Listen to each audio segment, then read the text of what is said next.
Do I have an artery bulging over here? It's about ready to pop.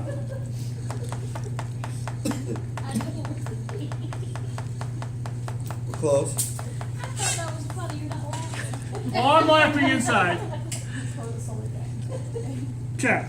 Distal convoluted tubule, and you'll notice that all of the distal convoluted tubules from neighboring nephrons will empty into our collecting duct.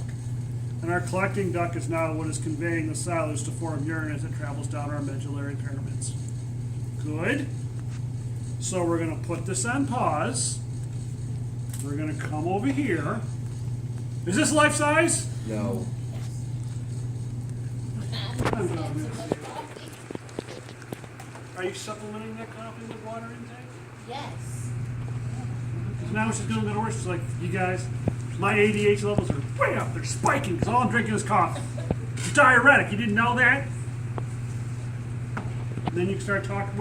I gotta see it. I'm gonna be wired at work. Take this and stuff. Do you have to work tonight? Yeah. Yeah? What hours?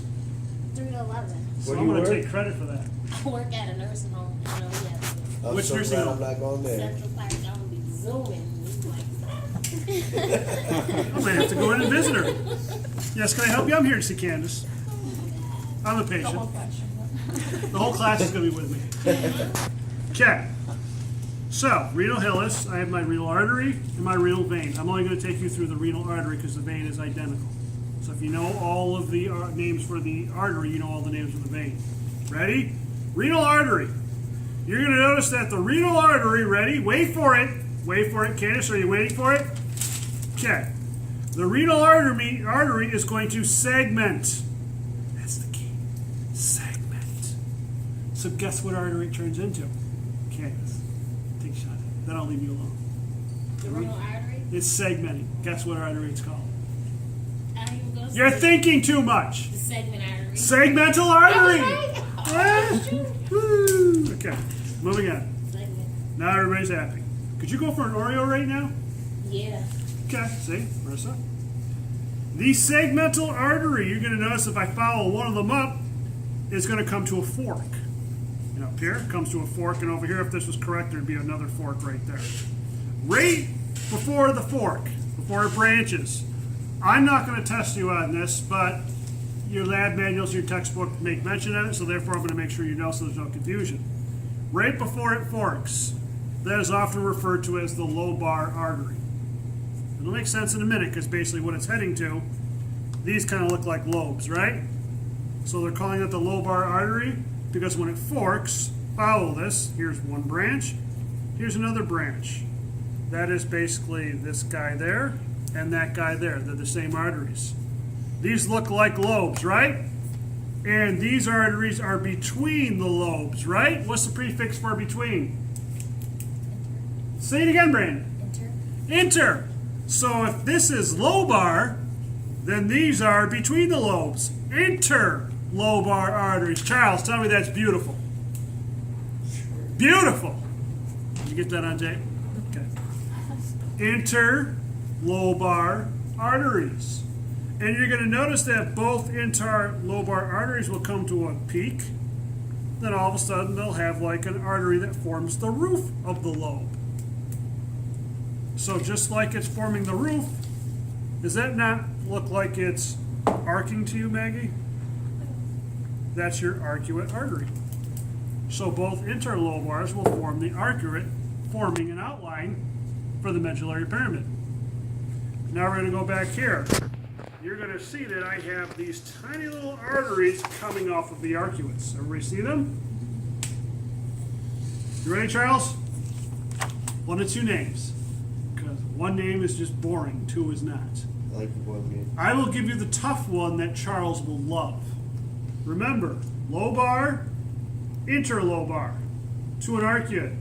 The first one that Charles is going to love, being very sarcastic, 1 name for these is interlobular. You're putting in another R. Interlobular. Interlobular. You're adding in an LAR. Interlobular.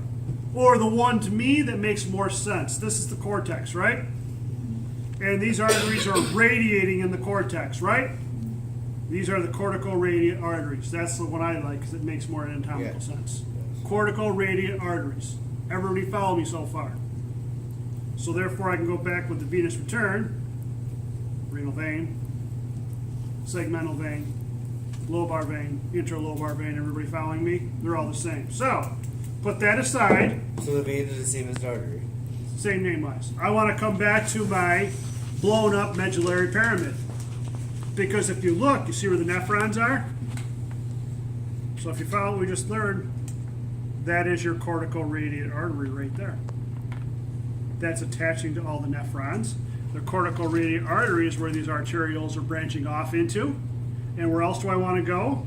Because you'll notice that also coming off of my little arterioles, these are going to form my little capillaries around the tubes. So right here, peritubular capillaries.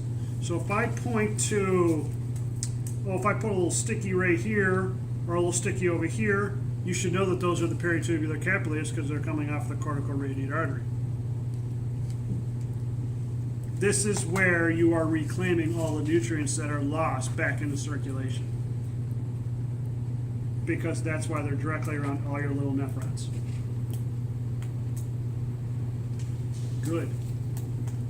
So we have a lot on our plate to do in lab on Thursday. I need to show you the normal versus the abnormal lung, which is only a demonstration. And then we need to, these will be out again. You need to take a look at the sheep kidneys. And we also are doing, I shouldn't say doing, we are finishing the reproductive anatomy, both male and female, on Thursday. So your last lab practical is when? Tuesday. Holy crap. Got a lot of work to do. It's coming up quick. Yeah, I haven't done a single 7 animals like yet. It's like 17